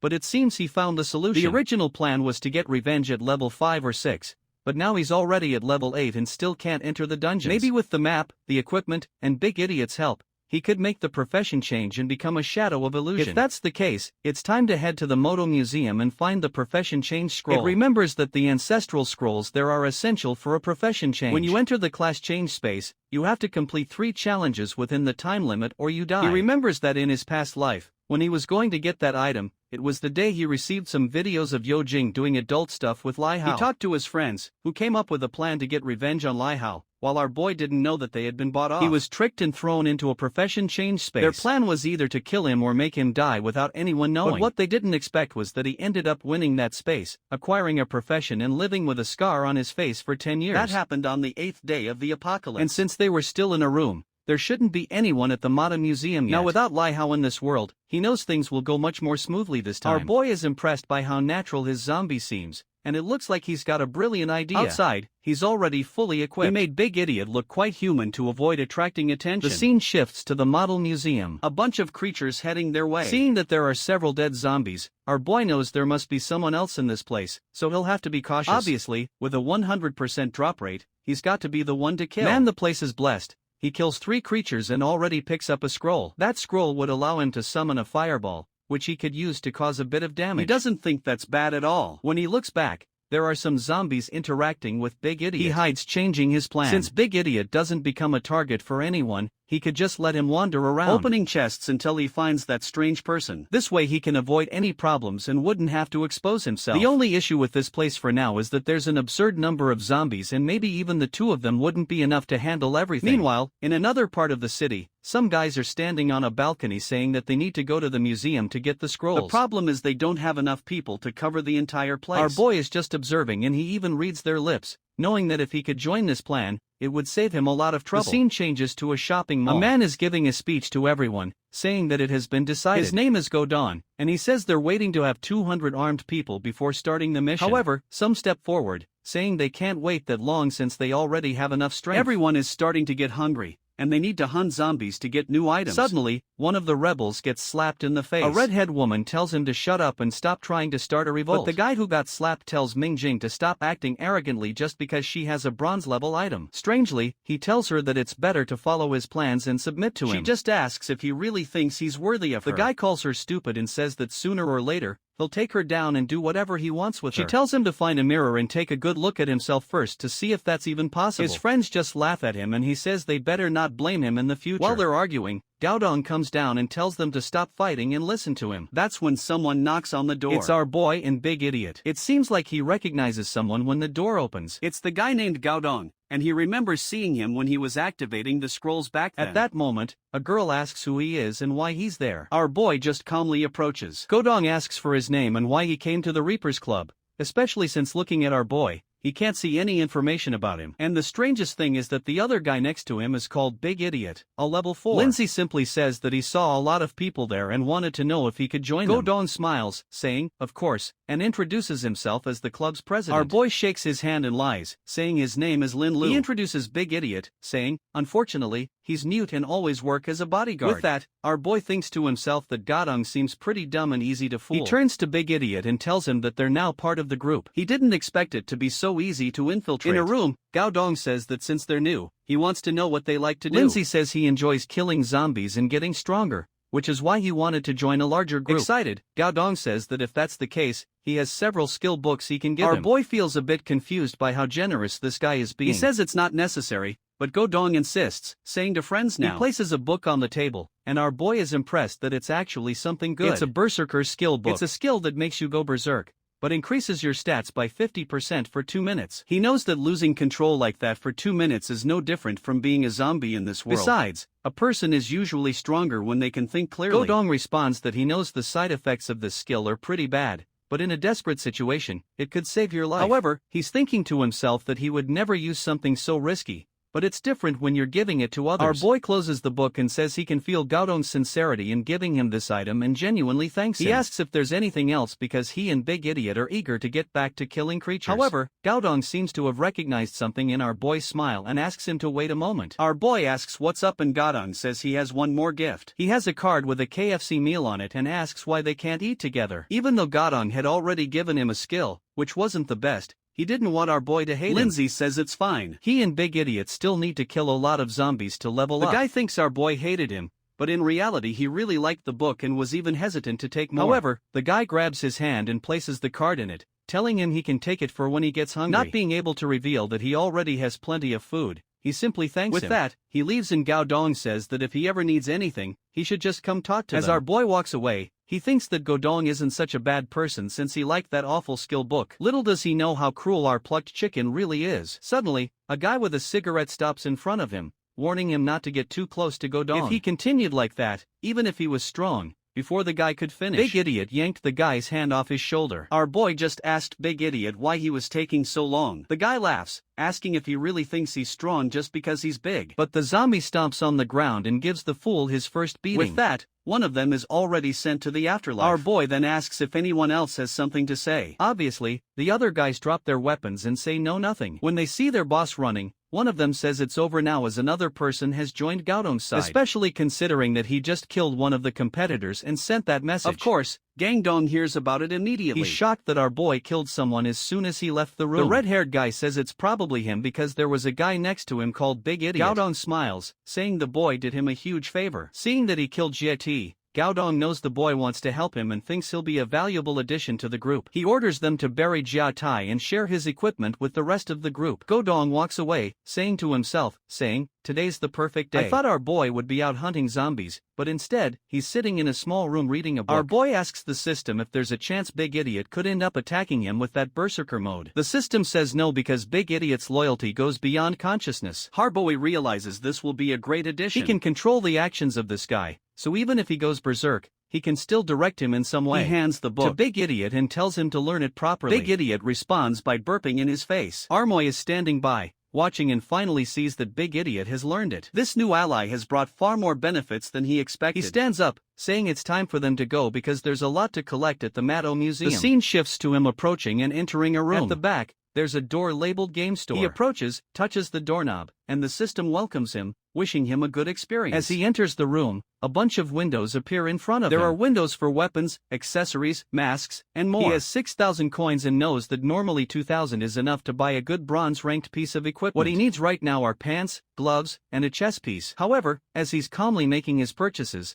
a hand suddenly reaches out from one of the windows and moves toward him. He dodges just in time and realizes that he barely avoided it. He doesn't remember anything like this happening, so it seems there's a zombie trapped in the system. Suddenly, the creature starts emerging from the window. He finds it strange since he's been to this store countless times in his past life, and this never happened. She approaches and smacks him across the face. He then tells the system to collect ether to see what would come from a bug-out zombie like this. When he opens the box, he finds a roll of toilet paper. He spent 6,000 gold on who knows what because his money is gone and he's standing there, devastated. The next moment he appears in a warehouse full of resources. He grabs something and says he's going to check on what Big Idiot is doing outside. Big Idiot is out there taking care of everyone who comes near. Our boy starts walking around collecting various items. He also obtains a sword ring and the system congratulates him for it, stating that the new item can be fused with his current sword. One of the items is a scarecrow that attracts nearby creatures. Another is a boxing glove that gives a 5% chance for his attacks to deal additional damage. And then there's a long sword that adds 3 more strength points. He equips the glove and the system asks if he wants to fuse the 2 swords. He knows that with a fusion function, you'd have to be really unlucky to come out worse off in the end. The problem is that his hack only affects item drops and nothing else. However, he decides to fuse them anyway because the creatures are getting stronger, and he needs new weapons. He confirms, and the 2 items begin to fuse. The system asks him to wait 30 minutes. While time passes, he has his usual feast. Unsurprisingly, he ends up with an even better weapon. It's a decapitation sword that increases his attack speed every time he finishes off an enemy. He comments on how lucky he is, that of course, no one is surprised, right? He calls Big Idiot, telling him it's time to head to the bookstore. He sends Big Idiot ahead to attract the creatures, while our boy sneaks up from behind,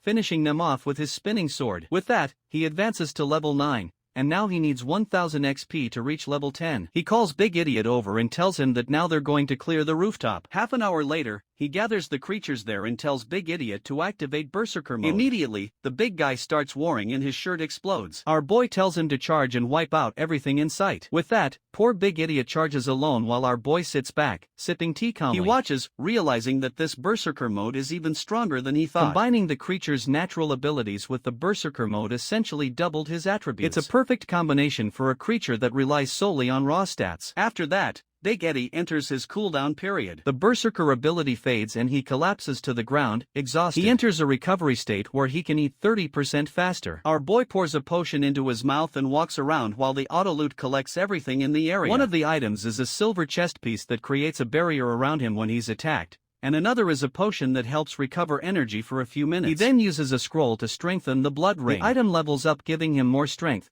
physical power, and the ability to absorb more energy. He continues in this rhythm, killing creatures, collecting items, and evolving. He checks his attributes and realizes that he's ready to move to another region. He approaches a door, opens it, and sees a completely destroyed room. He knew something like this could only be the workout boss. He has no idea what the monster is because in his previous life had already been killed. However, as he turns to the side, he comes face to face with the city shopping mall. He opens the door and the system congratulates him, awarding him 10 prestige points. He's informed that he can't stay there for more than 30 minutes a day. With that, he receives a warm welcome for being the first person to enter and is told he'll get a 50% discount. He tells Big Idiot to keep an eye on things outside, as usual, while he takes a look around. The store welcomes him and he decides to browse the products. The store gives several warnings about not fighting in that place and he's lucky that Big Idiot is guarding the outside. He checks out the items, but the problem is that nothing there is good. He's collected way too much stuff and has over 100 of each item in stock. He decides to close the system since there's nothing useful for him. However, the store warns him that as he seems unsatisfied, the more expensive items will be shown. The system welcomes him as an honorable member of the city. The shop displays an honor crest, an order uniform, and a guardian's mark. He has 6,000 gold and decides to take advantage of the 50% discount for being the first person. The best option is the uniform, so he buys it on the spot. Since he's basically out of money, he tells the system that he's done. The uniform has an illusion ability that hides all of his other equipment as well as self-cleaning, temperature regulation, and other bodily functions. Additionally, anyone who attacks the wearer will have 10% of their attributes reduced for 5 minutes. Lastly, the uniform allows him to create reasonable missions that others can complete. Except for him, of course. Him equips everything. Equips the uniform and activates the illusion. The armor is now hidden under the uniform. The system then tells him to leave because he's been there for more than 30 minutes. Our boy grabs Big Idiot and leaves the room. Once outside, he tells Big Idiot to accept the mission of destroying everyone. Obviously, the system tells him that the mission doesn't make sense. He then tells Big Idiot to kill the legendary ranked boss,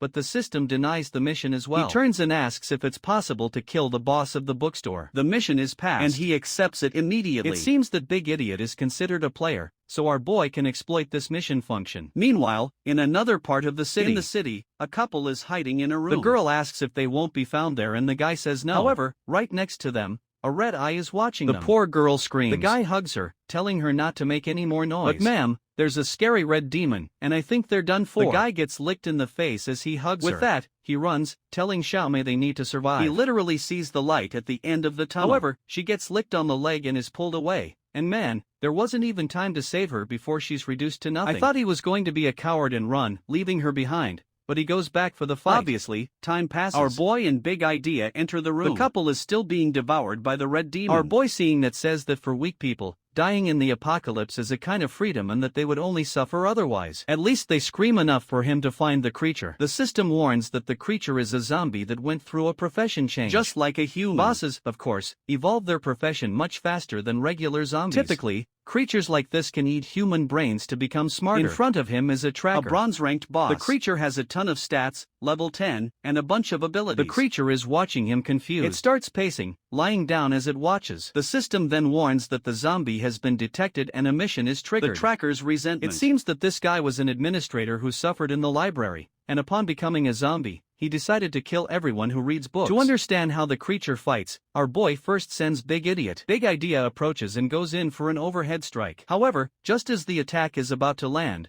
the creature starts to disappear. It turns into a shadow and reappears on the other side of the room behind him. It leaps toward his blind spot to hit him in the neck. However, Lindsay seizes the distraction and slashes the creature's hand. He sneaks up from behind and says, "This is too easy." But man, as he goes for the slash, the creature sprouts 2 more arms and blocks the attack. Then our boy activated his slash and cut off 2 more arms. The little creature ran off desperately, screaming for help in zombie language. Our boy commented that this was way too easy. He counted to 3 and activated his pursuit boost. As soon as he got close enough, he threw his boomerang sword. When it hit, he activated the explosive slash, killing the creature instantly. He gained more experience and a bronze-ranked piece of equipment. The issue though, is that he'll be stuck at level 10 until he can change his profession. As if having enough power wasn't already an advantage, the system grants him a new hack for reaching level 10. He wonders what it will be, and the system immediately shows him the yin-yang talent, which allows him to have 2 professions. He's congratulated and he smiles, thinking that with this, maybe he could dominate the whole world. Even he has realized that this hack is pretty unfair to the other players. He hears some zombies approaching and with his eyes closed, activates his spear, defeating all the monsters. He picks up his staff and tells Big Idiot that they need to head to the upper floor. He opens the stairs, sees a few zombies, and orders Big Idiot to deal with them. The profession he wants, Shadow Phantom, boosts his strength and agility. So having another profession that enhances his physical and mental stats would be ideal. The problem is that he knows the Dragon City doesn't have any of the so-called super professions. He checks the items he receives and hands Big Idiot a green hammer. Then he opens the silver staff and receives a pair of war pants. These reduce negative effects by 20%, and he equips them immediately. He tells his zombie to collect the bodies of the creatures killed by his spear, as he has other things to take care of. He realizes that since the beginner period hasn't ended yet, the profession change isn't available. So he decides it's time to check in with the people in the auditorium. Outside, a bunch of zombies are gathered at the door. It seems the artist ran out of meds and started changing the hair color of the guys. Probably Godong. Our boy asks if they can invade the museum. Godong responds that if our boy goes with the 200 members, it's not impossible. He's all excited knowing that if this plan works, no one will want to compete with him for the position of president. Gokulin then gives a big speech, rallying all the players and announcing that today they would face a great battle. It would mobilize the whole group to wipe out all the zombies inside the museum. Everyone was eager to get new equipment and level up. Lindsay notices that these people have no idea how much things will change when the beginner period ends. Suddenly, the crowd starts bickering with everyone wanting someone else's equipment. Once again, they observe the massive horde of zombies gathered in front of the museum. Gumdong asks if our boy is really sure this strategy will work. Our boy says yes. If everyone moves fast enough, no one will get hurt or die. He puts a hand on Gao Dong's shoulder and tells him to seize this opportunity because chances like this are rare. Gao Dong says he understands and promises to do his best. The group signals they're ready. Our boy tells everyone that he's the fastest and will attract the first wave of zombies. He'll leave Big Eddie up behind to help Gao Dong, who thanks him. Now it's time to kick off the plan and finally get that profession change. He takes off running and the group wishes him luck. As he runs, he carries some zombie meat, which lures all the zombies toward him. The group uses the opportunity to pass unnoticed. He hands the meat to another guy, telling him to keep running while he handles the creatures. It was an important mission, and they would earn great rewards. The poor guy is so moved he's almost in tears. Obviously, Lin can't waste time attracting zombies since he needs to level up, so he charges ahead, cutting down a good number of the creatures. After a while, he approaches a room. He knew this was where the class change scroll was kept. In his previous life, countless people risked their lives just to get it. But this time, it would be his. He punches the glass, but nothing happens. He unleashes a flurry of JoJo-style strikes, and it finally begins to crack. After expending a lot of energy, the glass shatters. He discovers a strange scroll and gains 500 prestige points. The system then asks if he wants to accept the scroll's summing. He accepts, places his hand on it, and is instantly transported. He finds himself in another place surrounded by flames. He approaches a wall and passes through a portal, activating the approval for the class change. He ran out to complete 3 challenges, and in this place, all his abilities were deactivated. Time flowed differently here, and dying meant being obliterated. But of course he is a hack and activates the test of the ancient ancestors. Now not only will he receive a new class, but he'll also get a new hack and a little treasure chest, as usual. Apparently, he was also offered a different class from thousands of years ago. He knows the Phantom Assassin profession has only been around for a few thousand years, so this other one seems much more interesting. He asks the system what's going on, but doesn't respond and disappears. He has no choice, so he accepts the mission. With that, the first test begins. The system tells him to place his hand on the orb. As soon as he touched the orb, the flow of energy inside changed and a red aura began to emerge. Suddenly, he felt a strange energy take over his body. The next moment, when he opened his eyes, he found himself in the middle of nowhere. He crouched down and touched the liquid, which seemed to be a sea of blood. He started walking through it until a tornado appeared above him. In his past life, it took him a long time to pass this test, and he only survived because he was driven by the hatred he felt for his ex-girlfriend. But now, he wasn't the same person anymore. The tornado swirled overhead, pulling everything into the air. The blood started to rise, but he remained still. His face was already covered in the blood, but time passed and he stood firm. This was a test of survival against emotions like hatred and fear, and he easily passed. A voice from above declared it enough and told him he could return. When he found himself back in the cave, the system instructed him to proceed to the second test. A portal for the second trial appeared. He stepped through and began walking in what seemed like space. As he walked, a voice told him to give up, saying that as soon as he fainted, he moved to the third phase. His body felt the pressure of the environment. The farther he walked, the better the profession and stats he'd receive. Knowing everything he'd been through in his past life and the people he faced, he couldn't give up now. He clenched his fists and kept walking. Suddenly, a golden light appeared behind him. When he turned, it seemed like he had found the exit. In his life, it seemed he had truly made it to the end. For the first time, this kid was crying, emotional that he had actually achieved something. He was congratulated for passing the second test, and now it was time for the last one. Of course, the final test was the hardest, but without hesitation, he stepped into the portal and arrived in a cave. The system informed him that he had to defeat the Guardian. He stretched out the sword he had obtained earlier and waited. Soon, a strange fluctuation in the air appeared in the corner of the cave. From it, a small black kitten jumped out. Man, I thought it was going to be a megaboss, but it was just a little kitten. He seemed disappointed, saying he had waited so long just for something like this to show up. In the past, this had given him a lot of trouble, and he had suffered. But in this life, with all the talents he had, it wasn't going to be as difficult. He closed his eyes, sensing something approaching. At that moment, the energy shifted and seemed to come from above. But he was ready, and with a swift slash, he struck the kitten. The cut that this cursed thing had inflicted on him in the past, he now returned. Hadn't he gotten that scar from another creature? Or am I going crazy with this Alzheimer's again? Anyway, the kitten fell dead. Our boy had finally passed the third test. The class change scroll for Phantom Assassin appeared. What seemed strange was that he was still in the room. He wasn't sure if this was a bonus or if he was stuck because of his hack. He started looking around, asking if this was the system's fault. That's when he noticed that he hadn't yet received the true power of the scroll. He decided to begin the activation to see if anything else would happen. He asked the system where he was going next, but it didn't respond. He realized that somehow, the scroll was interfering with his hack. He decided to keep searching the room. After scouring the cave, he found what seemed to be a strange fissure. When he touched it with his finger, a golden light began to appear. Suddenly, an image of an ox and a phoenix appeared, the same symbols from the scroll. The image fixed itself on the wall and the ground began to shift. The strange image then turned into a small door. He approached and opened the door to the room. At the back, there was an orb and another scroll. He approached and opened the scroll where it was written. The scroll seemed to be the final test of an emperor who had been killed long ago. He read that he had to place his hand on the painting. As soon as he touched it, the system informed him that an unknown lineage had been discovered. After analyzing the energy, it began to change his profession. The system then declared that the test was over and that he would receive the profession of Soldier Lord. He was thrilled since he would be able to keep his old talent while gaining a new one. He picked up the orb on the table, which began to merge with his hand. The system notified him that the item could change form and absorb the energy of other equipment to grow stronger. He was amazed at something that could grow without apparent limitations. The orb then jumped to his forehead. After experiencing a headache and waking up, he decided to finish the test. Having been in the cave for too long, When he came out he found a pile of dead zombies around him. He saw the scroll in front of him and the system informed him that he was still receiving the Soldier Lord profession. With this new profession, instead of gaining 1 attribute point, he now gained 3 strength, 3 physical, and 3 other attributes. He knew that with all these stats, he could easily walk through a horde. For being the first to achieve a profession, he earned the Pioneer's achievement. He took a look at the profession, which had no major surprises except for a mysterious third skill. He grabbed his staff and decided it was time to test the power of the orb. He threw an item toward the orb and commanded it to devour it. The orb glowed and the item vanished. Since it absorbed something with a lot of energy, the orb evolved a silver rank. He then starts testing the orb's function, creating a flame in his hand. After work,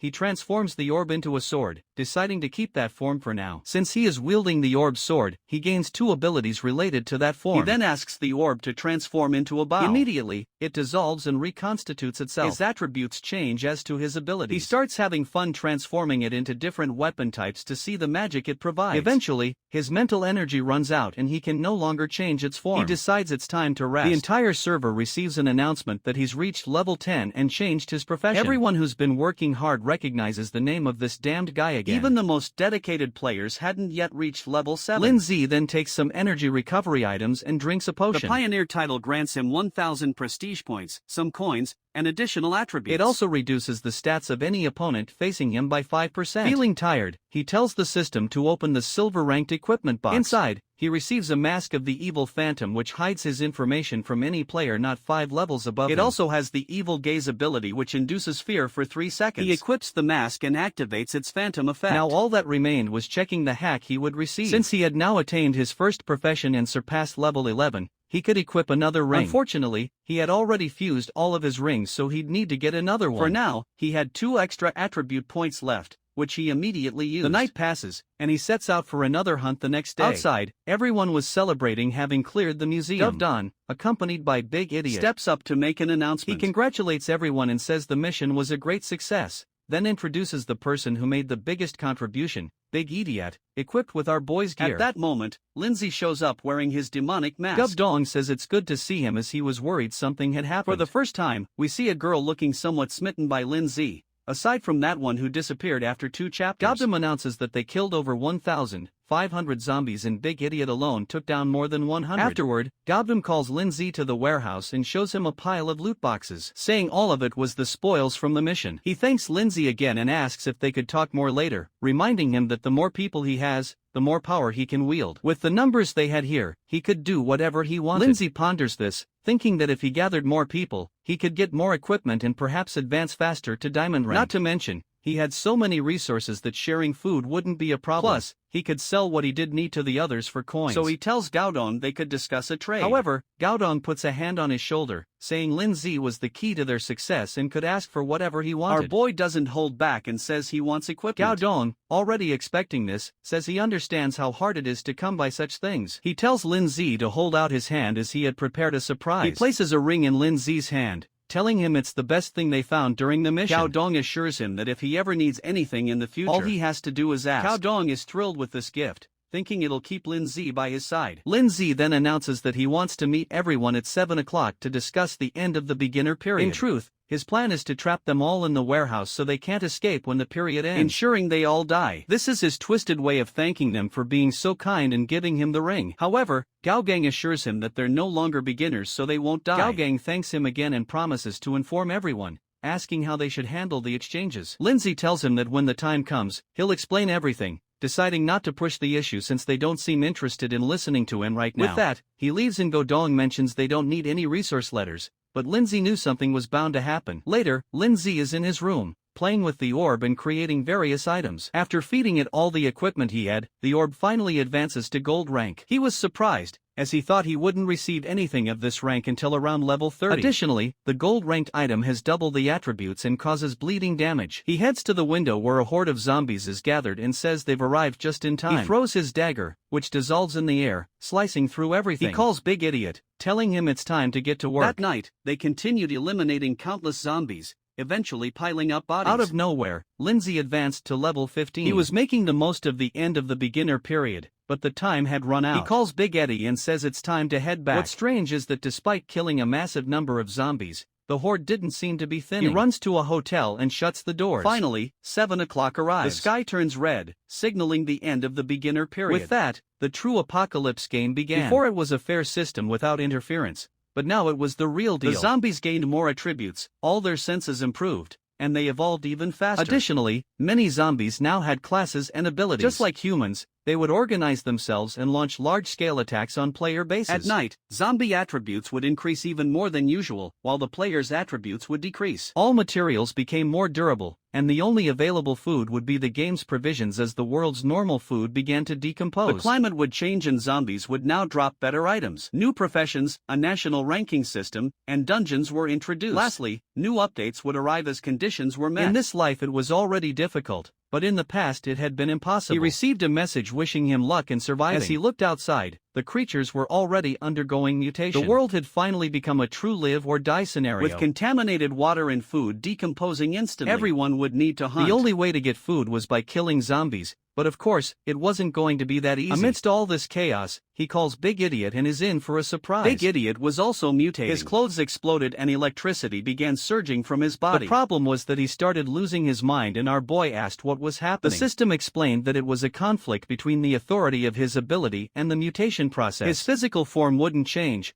but he'd receive a 50% boost in attributes and might even be able to change his profession. Our boy was already excited, wanting to give his zombie a legendary profession. Big Idea received a legendary power talent that increased the amount of status he gained. Meanwhile, our boy started receiving a barrage of congratulations for reaching various ranks. The system asked if he wanted to announce it to everyone or hide his name. Loving attention, our boy chose to announce it to the world. When he checked the rank, he found out that Big Eddie Out was ranked number 3. The problem with being on this ranking was that all of his information, including his equipment, was visible to everyone. He started wondering if showing everything about himself was really the best idea. In the past, this would have been a concern since he was a target of the Lee family, but now they didn't exist anymore. So he decided not to hide, especially since he had the mask, meaning no one would know he was really Jia. On top of that, his rank 1 position gave him many extra rewards, which would be perfect for building a base with a lot of people. For having the highest level of reputation and equipment, he received the title Unmatched in the world. This title would only be maintained as long as he stayed at the top of everything. If he lost any position, the title would disappear. With this title, he gained an additional 10% in attributes and a 10% discount at stores. He was thrilled because with so many extra attributes, it would be easy to maintain his position. Additionally, it increases item drop rate by 1%. However, since he already had a 100% drop rate, he was confused. The system explained that with the 100%, he would now receive double the items. At this point, I'm not sure how many more ranks this kid can achieve or if he even needs anything else. He calls Big Idiot and tells him it's time to test everything out. But as soon as he opens the door, a zombie rushes toward him. He tries to slash it, but the zombie retreats. Stretching out his hand, he uses his heart to finish off the first enemy. He was almost caught because that zombie had the stealth talent. As he walked through the city, he noticed a group of zombies throwing poison around. He hated dealing with these types and told Big Idiot to start running. Those zombies weren't strong,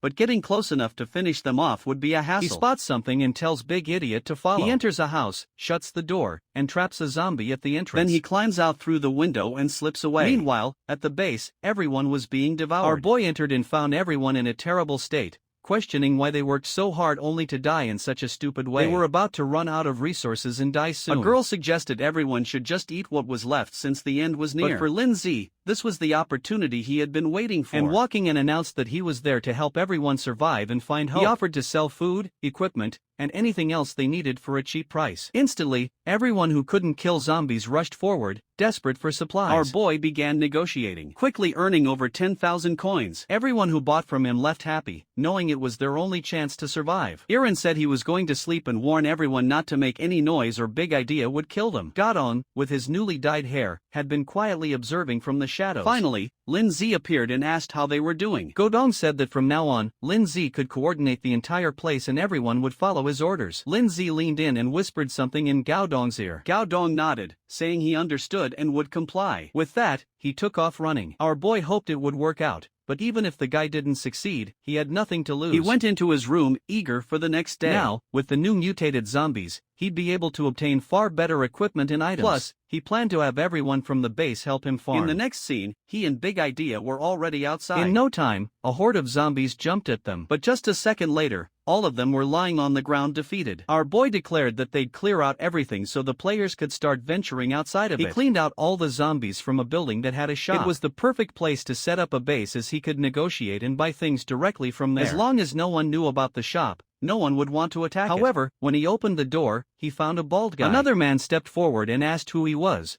warning that his group already claimed the area. But the bald guy told him to keep quiet because Big Idiot was right there. The guy at the back was the second strongest in China, so they better be careful. Even Lindsay hadn't realized that they'd ranked up again and pass into second place. The men stretched out their arms and welcomed him, saying he could do whatever he wanted there. Big Idea wanted to kill them all, but Lindsay's calmer side told him to relax since they were only there to shop. With that, they headed into the store and the men said nothing more. The bald guy remarked that the two seemed strong, but they had far more numbers and might be able to handle them. However, the captain warned that it was foolish to think that way. Lindsay had probably killed more zombies than they had people, so it wasn't worth taking the risk. Inside the store, our boy wanted to buy the city's Medal of Honor. As soon as he obtained it, he grinned and thought, time to give this video a like. Helps Mamoru make more juicy content for his viewers.